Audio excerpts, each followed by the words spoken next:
Hi, my name's Chris Candy, and this is the Never Not Run podcast. Or no, Or do the NNR for. this is the Never Not Run podcast. I'm your host, Chris Candy. And I'm Mark Nieto.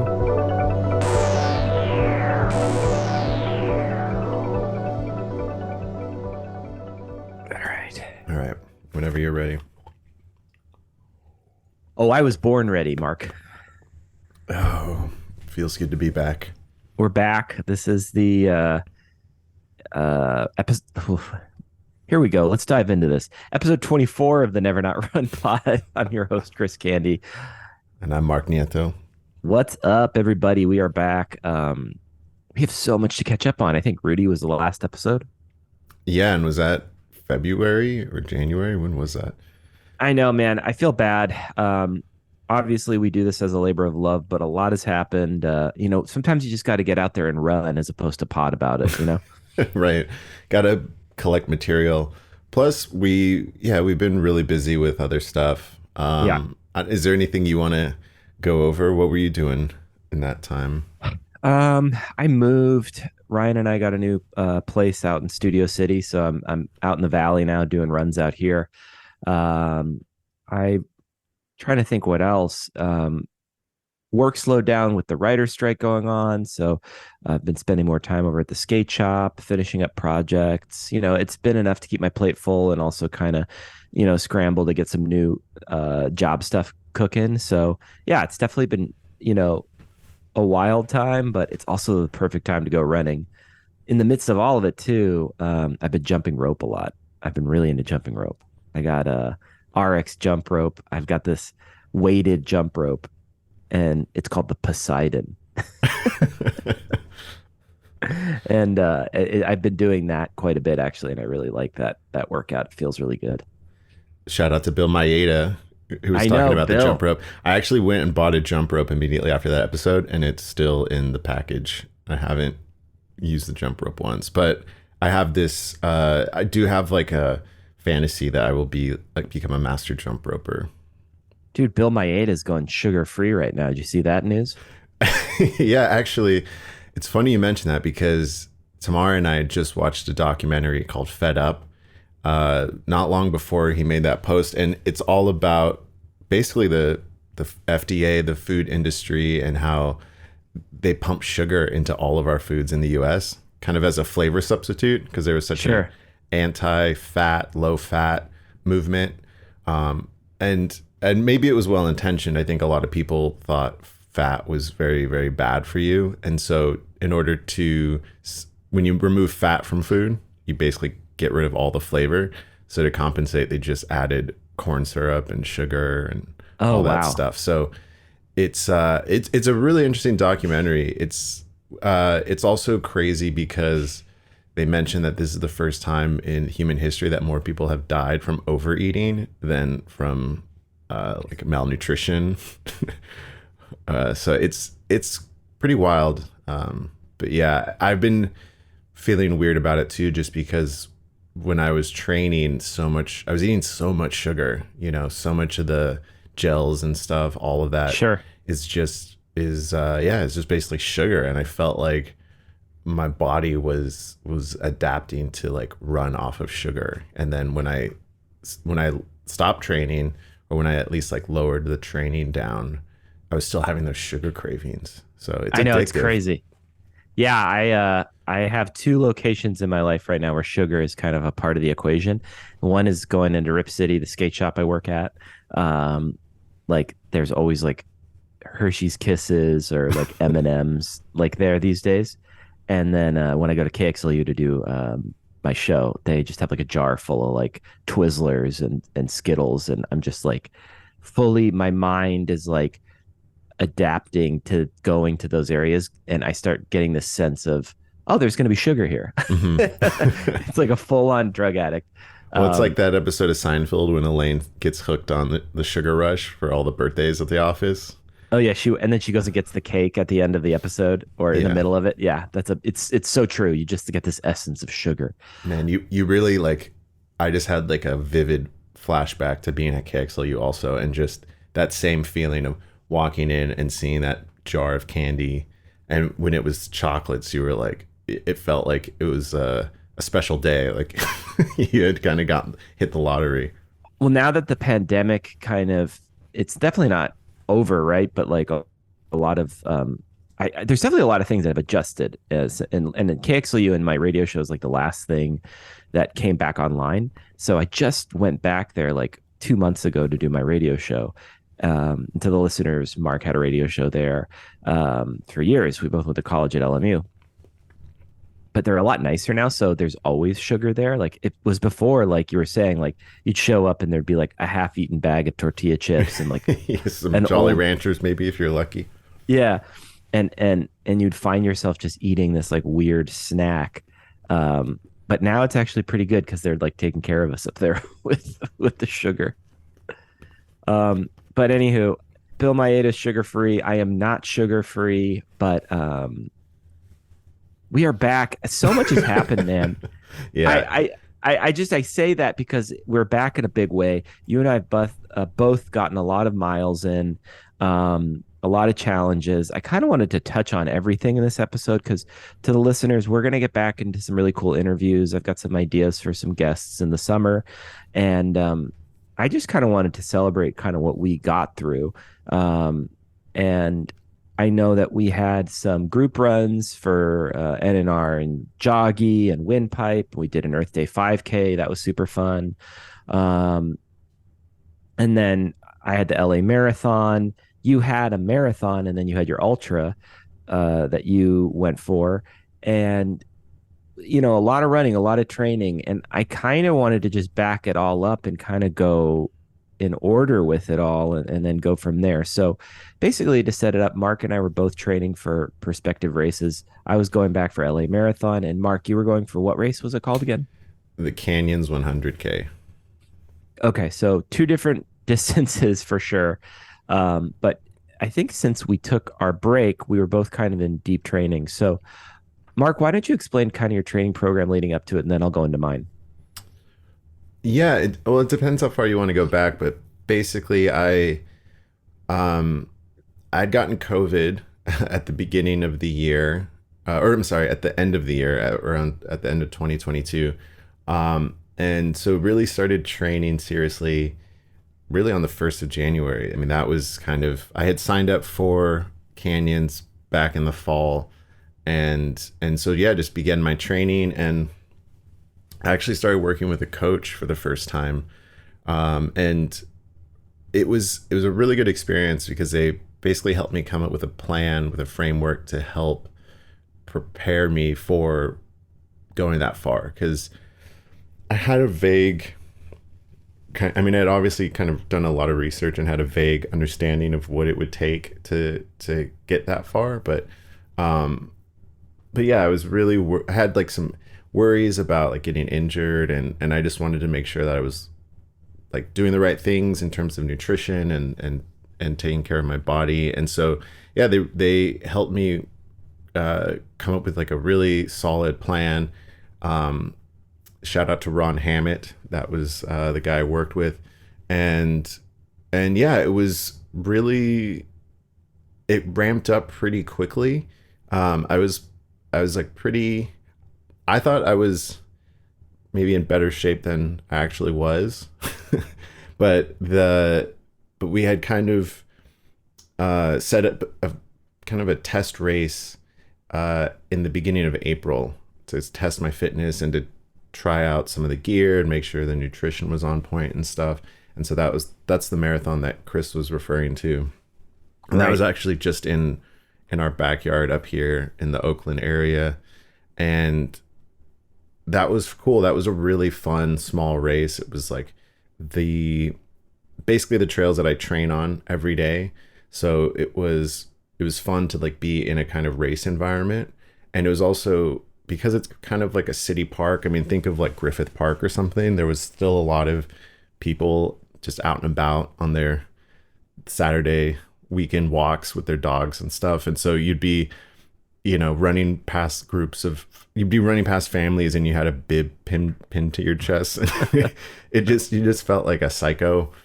Sure. But yeah, very different from any other race I've done. Like, probably the opposite of your experience at the LA Marathon, but Right.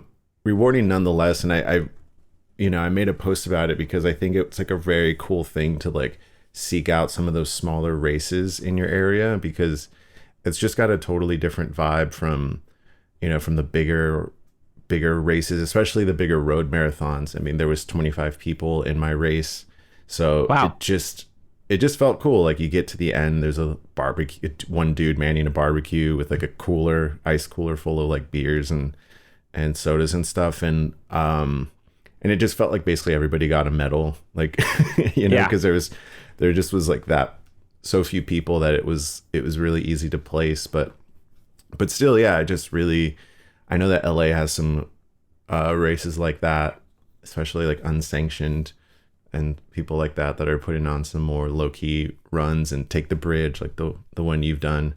Hmm. Um, but yeah, I just thought it was a really cool glimpse into like a different community, and yeah, I don't know if I should. You want me to keep going into the canyons, or do we want to talk about the LA one first? Yeah, let's toggle back into LA because I think they're around the same time. And I think I told everybody in the pod I did an ultra low mileage training program.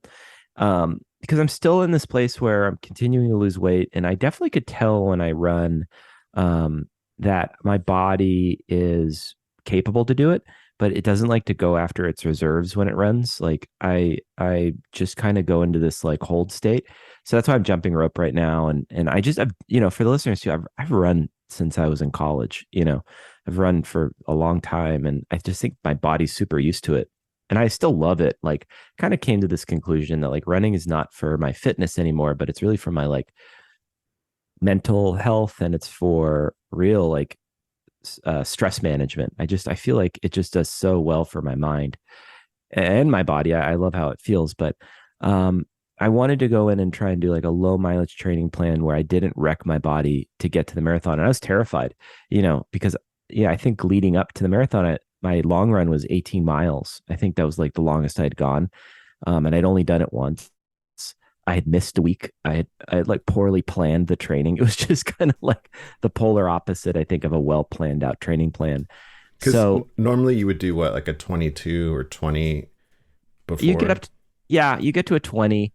Um, and this time I didn't. I got to 18, and I think I got to 18.6. I think that's what I finished at. And these runs too, I noticed like I didn't have the best nutrition plan. Like it wasn't malnutrition, but it just wasn't properly fueled. I think like the first time I went to buy gels or like proper fuel for this and map it out was like the week of the marathon. And then from like a life perspective, like we were moving.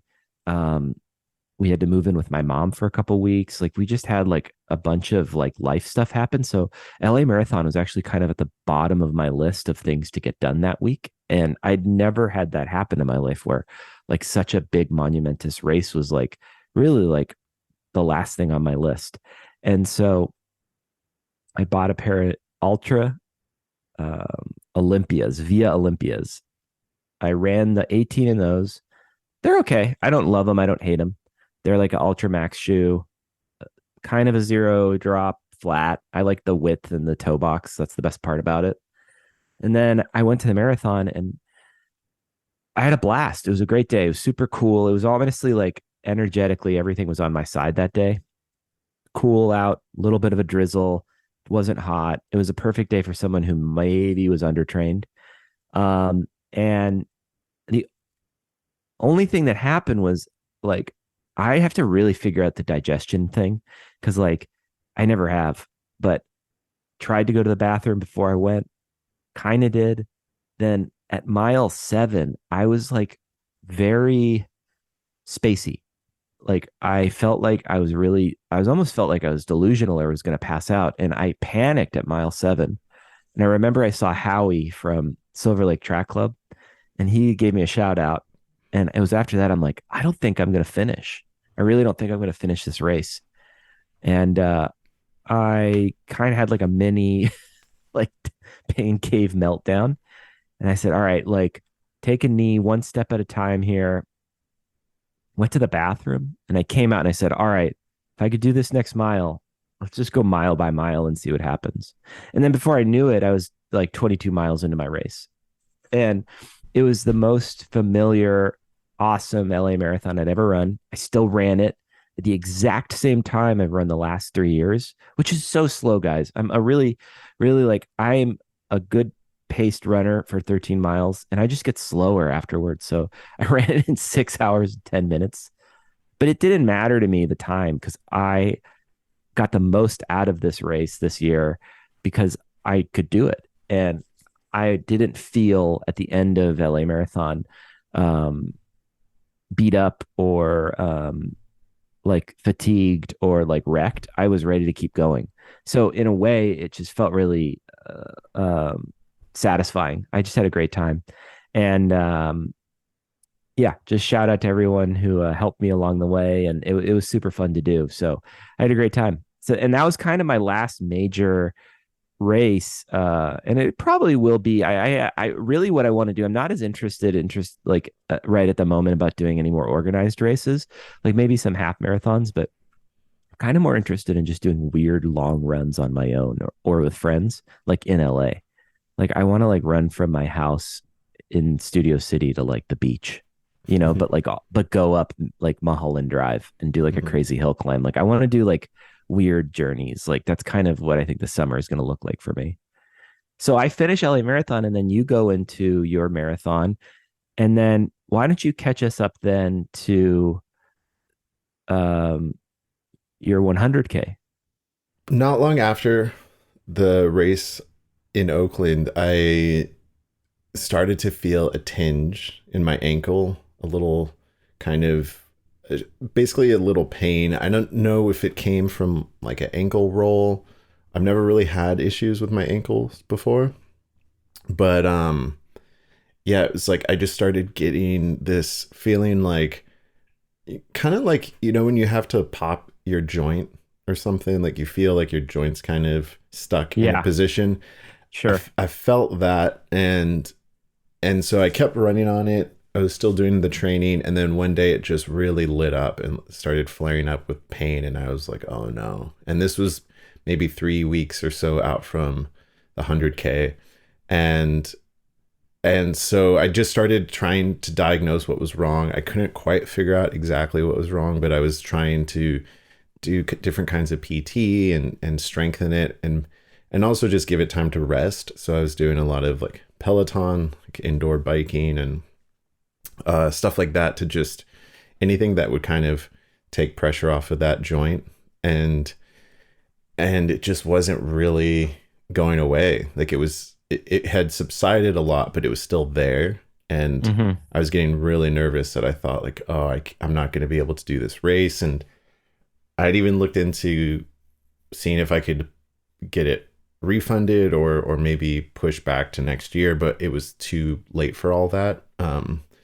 And so, I talked it over with a few people and decided that I wanted to try it because it didn't really, I mean, this sounds insane, but it didn't really hurt if I walked. It was more of like a running action.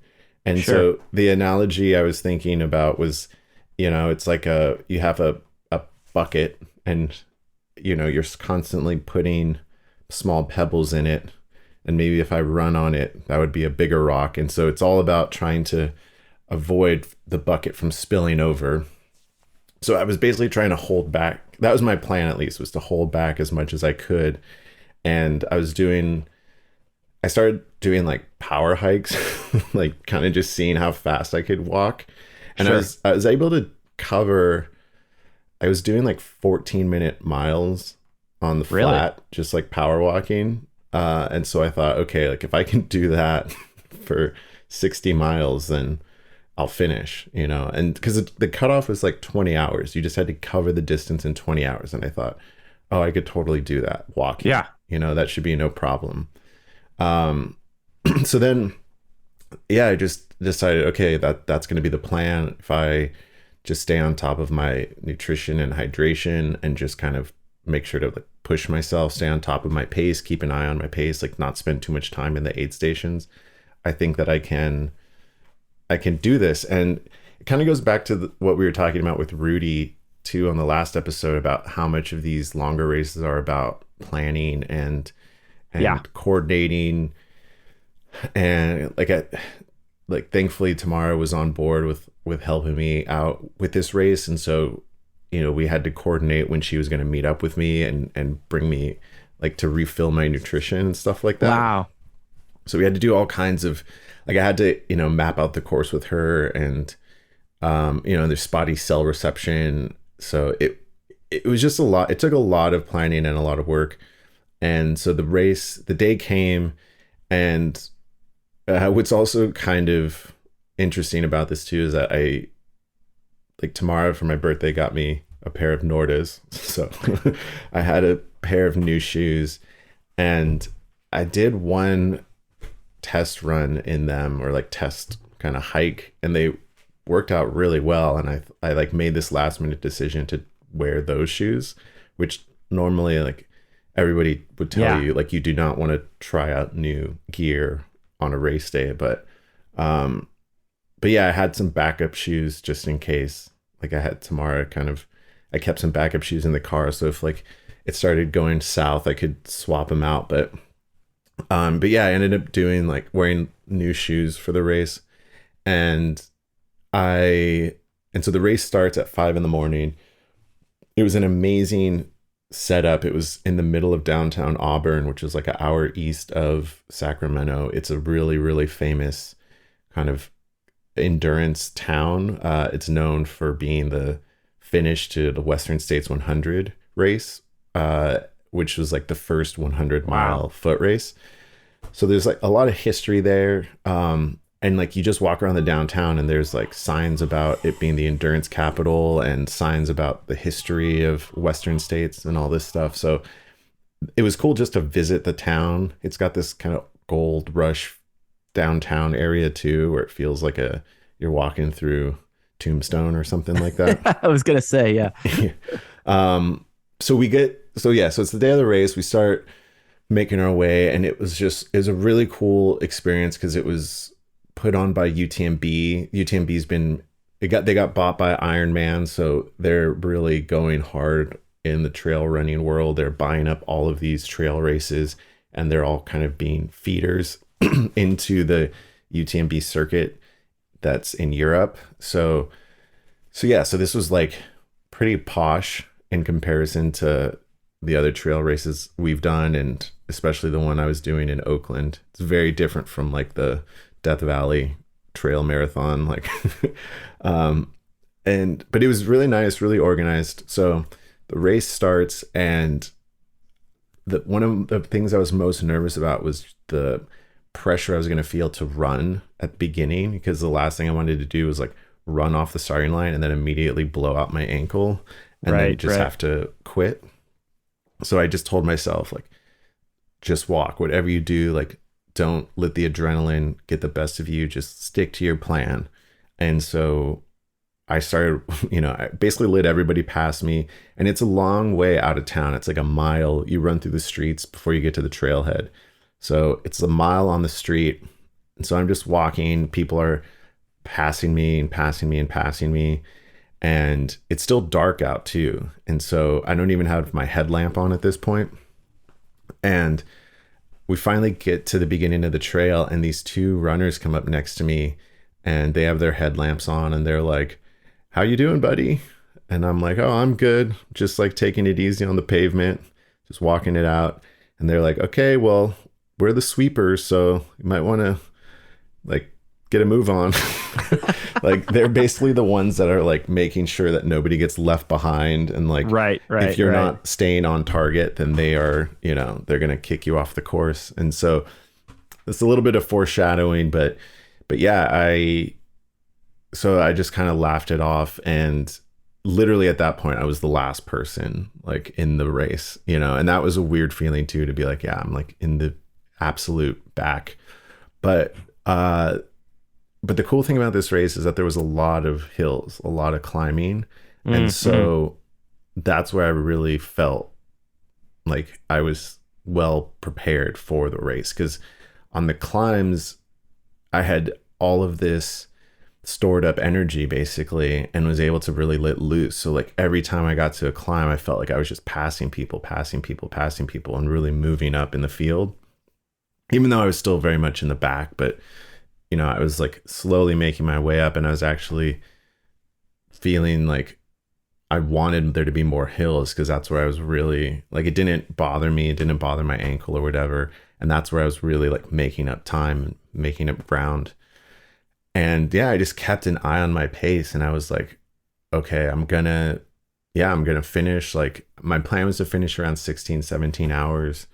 And so to I mean, I can get into a lot of detail about the race, but I'll just say that we once we got past like mile 30, that was when I was like, okay, I've never run anything farther than this, or even just moved, not even run, but just I've never covered a distance like this.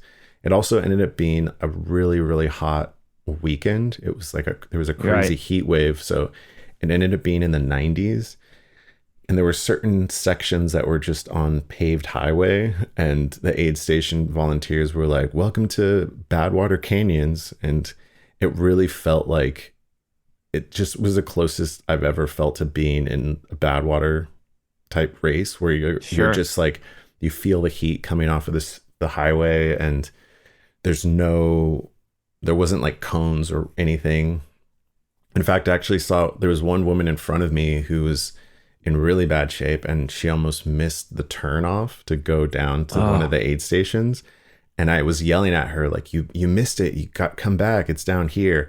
And it had balloons and like flags and everything, and she just blew right past it because she was so dehydrated and so out of it. And it was terrifying to think what would have happened if I wasn't there, if somebody hadn't caught up to her and told her to turn. So it was pretty extreme. To make to make the long story short, I ended up I of all the planning that went into this and everything, I'd overlooked that there was a cutoff for one of the aid stations. It was the third to last aid station, and this was right. at about mile 42 or 43, and you had to hit the cutoff by 5 p.m. So Hmm. 12 hours. And so I ended up getting there at 5:08 p.m. I missed the cutoff by 8 minutes. Oh And God. yeah, and it was such a letdown, because I had gone so far, and by the time I realized that there was a cutoff, it was too late. Like I started, because most people probably don't plan on negative splitting a marathon, ultra marathon like that. Like my plan was to like, okay, once I get to mile 50 and there's 10 miles or so left, my ankle will have held up, I'll feel stronger. Like Hmm. that's when I was going to really kind of push it. Yeah. Most people, I'm sure, kind of push it in the beginning and then fade later on, but I just felt like it was a really, yeah, unsatisfying experience to have to get pulled from the course and feel like you still have gas left in your tank. A lot of the people Right. that I was around that were also dropping were people that were not handling the heat well, or had some other kind of injury, and it was just a lot of people in bad shape. So it felt like, yeah, it was a big kind of disappointment to have them take my bib when I still felt like I was like ready to do another 20 miles. And um and I understand too, it's like they're all volunteers, everybody needs to go home at some point, they can't stay on the course forever. But yeah, it just felt like it was so close. um and yeah, and then I ended up having to get a ride back to Auburn, to the finish line. So, two questions. Um, what's that feeling like? Because you have so much left in the tank. It must be rough, but then, you're a pretty balanced guy. Like you understand, like you could have done it, but are you anticipating running again? Do you want to try something like this again? What do you think? Oh yeah, for sure. I think I mean, that was just one of the things I had to keep in mind, and what Tamara kept reminding me about is that it's for us, I think it's a longer game. I think that's what inspires us, is being able to do this as we get older. And so I was just really grateful. I mean, there was two takeaways for me. It was like, one, I was just grateful that I didn't injure myself further. That Mm-hmm. like, even though my ankle was kind of holding me back from running, I didn't end up like injuring it more. That's good. Um, and it's at this point, it's like it feels like it's fully recovered. So, and then the other thing is like it's still the most I've ever covered, like the most ground I've I ever know. done, Yeah. period, in a day. So, I think it was something like 42 miles, a little bit over that. So to hit that distance, to feel good doing it, and to know that I could go have gone farther, like that felt like a lot of the training had paid off. It just I wasn't, I mean, it was this hiccup of this like ankle overuse injury thing that really held me back. But like I was said in the beginning, as long as I didn't injure myself further, I didn't push myself over the edge. Like I want to be able to do this more and like do this for a long time. And so it was a lot of it was maybe it was a good thing that I didn't Mm-hmm. like who Mm-hmm. knows what had happened in the last 20 miles. Like that's Right.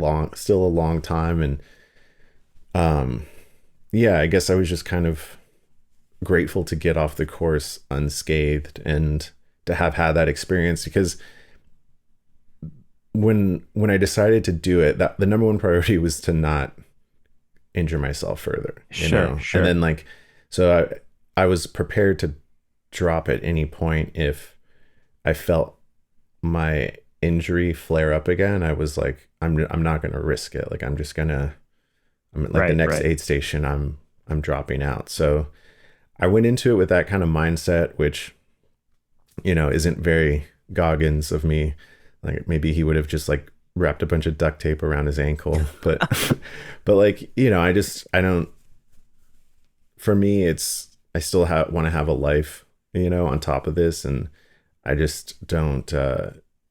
It's not worth like endangering myself over something like this. Yeah, I think that's totally smart. I think that's a very balanced approach to it. Like I even think if you were to talk to someone like, well, you know what I'm gonna say is there is this. I think since running's gotten so popular, it's definitely in a boom. I think there's this like feeling, and I definitely had it after I read some of the books and listened to some of the books and got more into the community is like you think you're capable of all these things and you keep hearing like you're capable of more than you know. You've got that extra 40% in the tank or you're not using your full capacity. And then there's this fine line between people who um are capable of doing a lot and you can do a lot. And then there's a whole other category of people who can do even more. And everyone has their limitations. Everyone has their kind of max capacity, and that's okay. It's not a bad thing. It's just what you are, and you are the only one who knows how far you could push it and what you can do. And so, because of that, not everybody's David Goggins, not everyone's Scott Jurek, not everybody is able to do these things. But I think when you begin, you think you can do a lot of these things, and most of the time you can. But then there's other times where it's like, oh, it didn't work out that way, or not every time is going to be bad water. They do in these books, and Goggins definitely talks a lot about the times he doesn't make it through things. But if you stick to this thing long enough, it does seem to be the thing where it's like, oh man, like it isn't monumentous every time, and there are lows, and there are moments where you don't finish, or there are times where you think you're going to fall off, and that's just, I think, part of the longevity of it, like you were talking about Tamara. Yeah, I think that whenever I talk to people about running, and specifically people that aren't really runners, it's a lot of them hear about the races we do, and to them it sounds insane, right? It's Right. a ridiculous endeavor to like try to cover that amount of distance in a day. And the thing that really inspires me is the training aspect, which I Right. feel like a lot of people don't really talk about as much, but like I genuinely enjoy Yeah. the daily runs or like getting out in the morning, like those solitary moments, and kind of like what you brought up earlier about being using running as a tool to kind of, it's like a framework really to kind of structure your life. And so that was the hardest part, I think, was with, or at least dealing with the injury. It was almost like the race was secondary. Like I think the number one thing that was kind of a letdown was just not being able to do the training runs and the disruption it caused to Yeah. my my like daily psyche in a weird way. And so I think that's ultimately the takeaway from this for me too, is like trying to stay healthy so that I can run as much as I want to. Yeah. And because I probably could have like pushed myself in the race and then like blown up and like damaged my knee or not my knee, I'm sorry, but my ankle. Like I probably could have like pushed myself and just kind of redlined it and just kind Hmm. of tried to see what would happen. But I knew that I didn't want to screw up my chances of having like kind of like getting back to health. I Right. didn't want to prolong that recovery period. So that's the thing that's like really been like that I've had the time to reflect on since the race is like I want to make this a part of my, or not I want to. I mean it has been. It's like totally become a part of my life for the last couple of years. So trying to push myself into these races, it's something I have to be kind of like conscious of, like to not like we're not going to be winning them. It's not like No. we have careers riding on our performance. It's like I just want to be able to like get out in Yeah. nature and like spend the day out there and like enjoy it ultimately. Well, Mark, congratulations on that. I still think it's amazing that you ran that far, and it's just worth saying on the pod because you ran 42 miles. That's more than a lot of people. You definitely did an ultra. It was just your own ultra. Yeah, I mean, I'm still eyeing one or two other races. Um Oh, the addiction is just so strong. yeah. I mean, there's another one in the fall in October uh which I think I could maybe kind of carry over some fitness from this training block could carry over. Um, but yeah, I'm hesitant. I'm definitely hesitant. I'm Tell the listeners, Mark is looking up the race sign up sheet right now on his computer.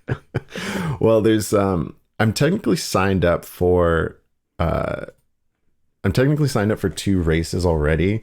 One of them is like a half in next month. It's like in the Lake Tahoe area. And then I actually like won an entry into this race in Montana called Run the Rut, which I applied to it. It was basically there's an organization called Inclusive Outdoors, and they partnered up with North Face, and they're trying to diversify their trail running scene in Montana. And so uh, they held basically entry spots for people that basically like people of color and people from like uh different backgrounds to who may not like normally have access to a race like that, because the rut is like a pretty famous race and it's like really difficult to get into. It's like a true mountain race where you're like climbing up mountains and stuff. And so I applied to that and got entry into it. And so that's in September. And I'm still trying to decide how to get there. Like if I can pull it off, not only just through like being physically able to do it and fit, but just, yeah, the kind of financial cost of traveling to like a remote part of Montana.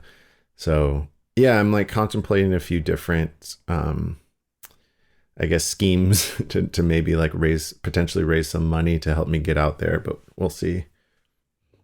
Well, I have to bring up um, our Joggy Windpipe Yes. 5K, the Earth Day 5K. Um, that happened too. I think about 3 weeks ago, maybe 3, 4 weeks ago was Earth Day. Teamed up with those guys, raised some money for Friends of the LA River. I haven't made that donation yet, but I'm about to.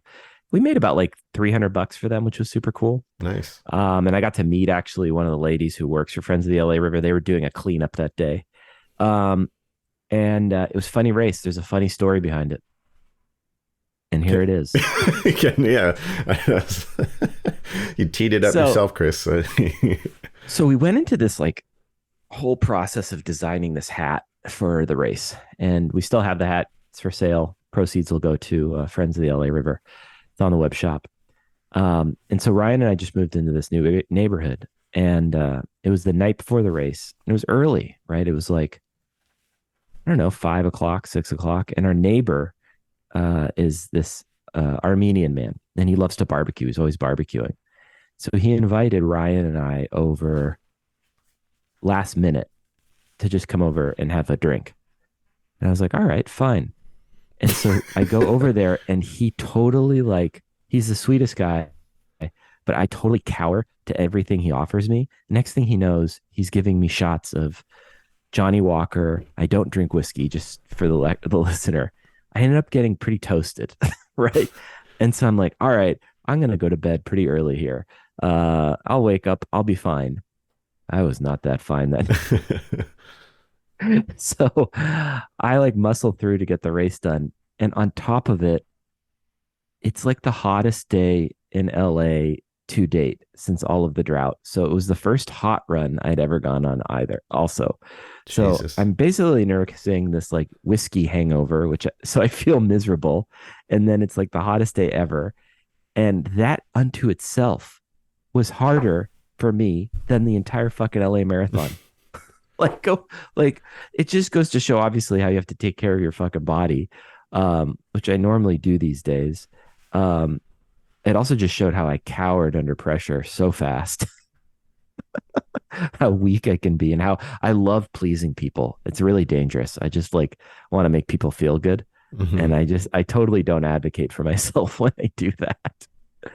Um, Especially with alcohol, I feel oh, like alcohol and food are those things where I don't know if, especially in certain cultures too, where it's like you cannot like turn down somebody's generosity. It's yeah. like very, like some people take great offense to that. And so I can understand why, if you, especially if it's a neighbor and it's like you want to have a good rapport with them, Yeah. I could understand why you would feel, yeah, a lot of pressure to like, just be like, yeah, like I'll take a drink with you. I mean, it's, Especially something I don't normally drink. It's just it I that's only this only happened to me twice in my career as a runner and twice in my career as drinking alcohol. But I normally never let them get in the way, but damn, when they do not mix. They do not mix at all.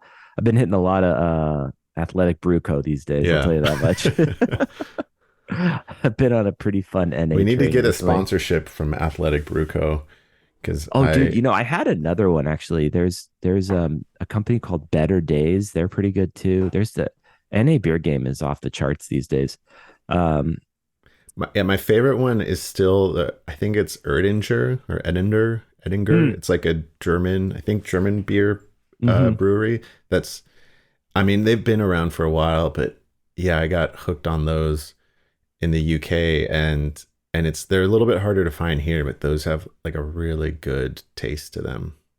Yeah, it's neat. I bet that there's a non-alcoholic liquor store actually near me. They sell like NA wine and all that stuff. I mean, I still have a drink every once in a while, but Wait, back up. It's a place that just sells non-alcoholic liquor out. and beer and wine. Yeah, it's only in Studio City, baby. That's the, it's like, do they even sell like juice or soda? Like, do they have other stuff or No, just NA Pinot Noir. Uh, that sounds like such a Seinfeld like Curb Your Enthusiasm type. I'm not gonna lie, it's closed often. I don't see a lot of people in there ever. But I did want to say thanks to everyone who did come out to that because we had a small turnout. There was like 7 or 8 of us, but the ones who did show up, they're always rad, and have the hat left, and it's really great. And tonight, I mean, this pod is going to air later, but we're going to continue our joggy races at June Shine. So at least you have the drink after you go on your run, so you can get through the Hmm. run. But that'll be at June Shine in Santa Monica, and we're going to be doing that, I think, every other month throughout the summer. So um, I I'm excited about all that. It's cool. I like how they're kind of partnering up with us. It was funny because it's like I led one race and then like they did another joggy race in like Texas, and it was like an Olympic marathon run. I feel in good company. Um, but yeah, shout out to them. I really appreciate them supporting the pod and the whole scene. Yeah, and I hope if anything that encourages people to get out and meet up with you. It's not like, it's not like you're going out there making people do like uh do speed work. It's just like it's a It, casual meetup yeah, with some like-minded people.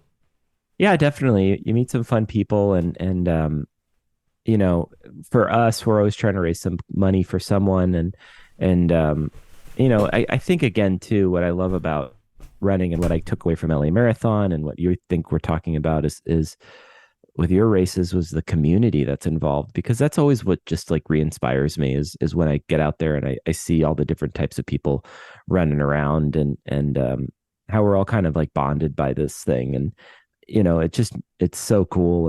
And yeah, I really appreciated it. I'm just it's just I can't tell right now with LA if it's gonna be like a cold summer or a hot summer, because it's like it's kind of been in the middle recently. And um when I had that hot running day over at the LA River, it was pretty brutal. I was like, oh man, how did you handle the heat on your ultra?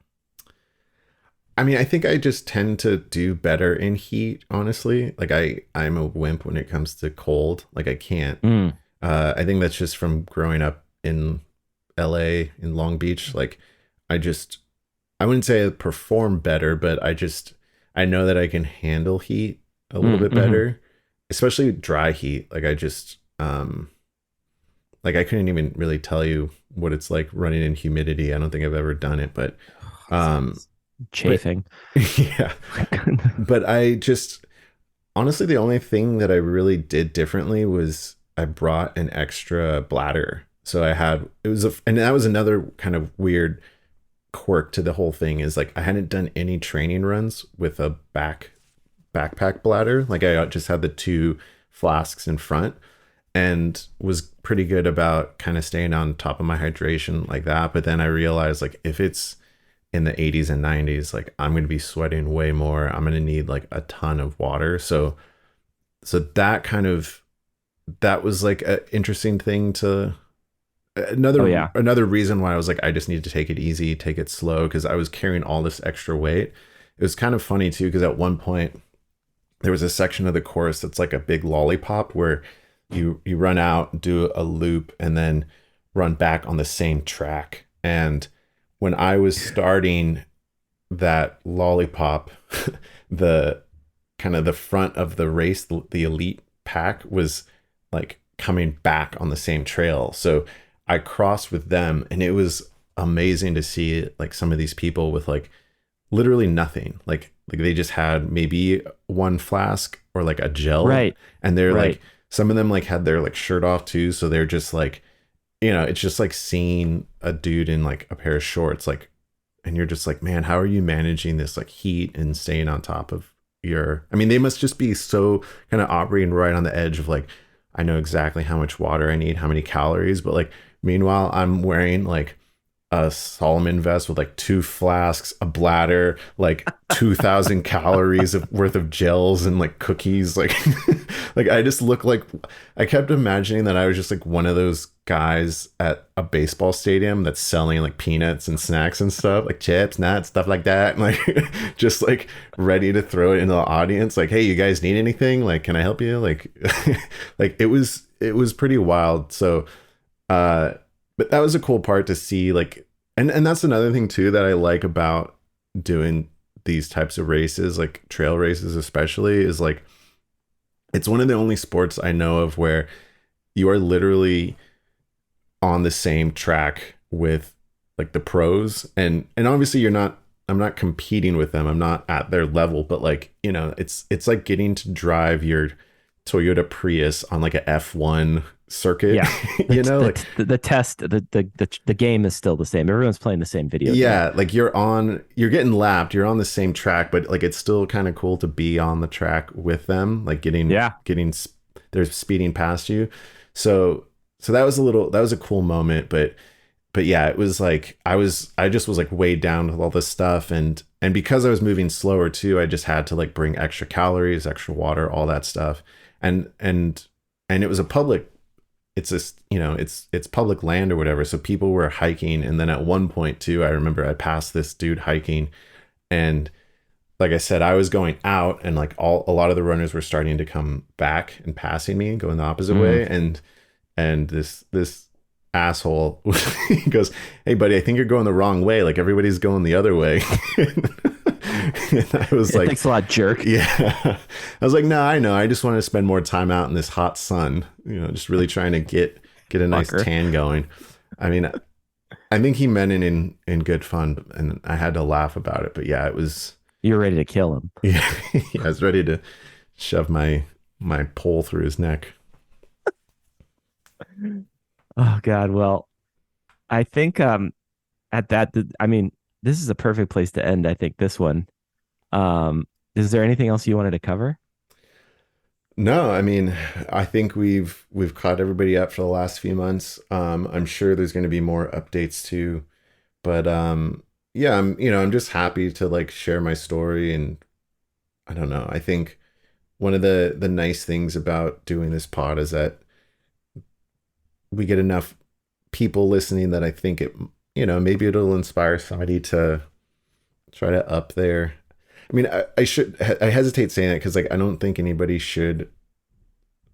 Nobody should feel any obligation to like judge their performance by like races or anything like that. But I think for me it was a fun challenge, and yeah, and it's like you said, there is a cool community around it, and I am interested in doing more. So yeah, if people out there are interested, hit us up. I'm always down to like share more details and kind of talk through some stuff with people if they have questions. We're always down to talk. We love talking about running, but Mark, this was great, man. Thanks for talking to me today No, about thank running. you. Yeah, of course. And Let's have an NA beer and a regular beer.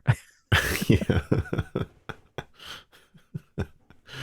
Say no more. But let's keep this going. Just like the training, we got to stay on top of our potting. Expect some guests very, very shortly and through the end of the year.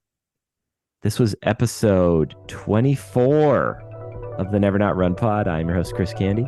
And I'm Mark Nieto. Woo!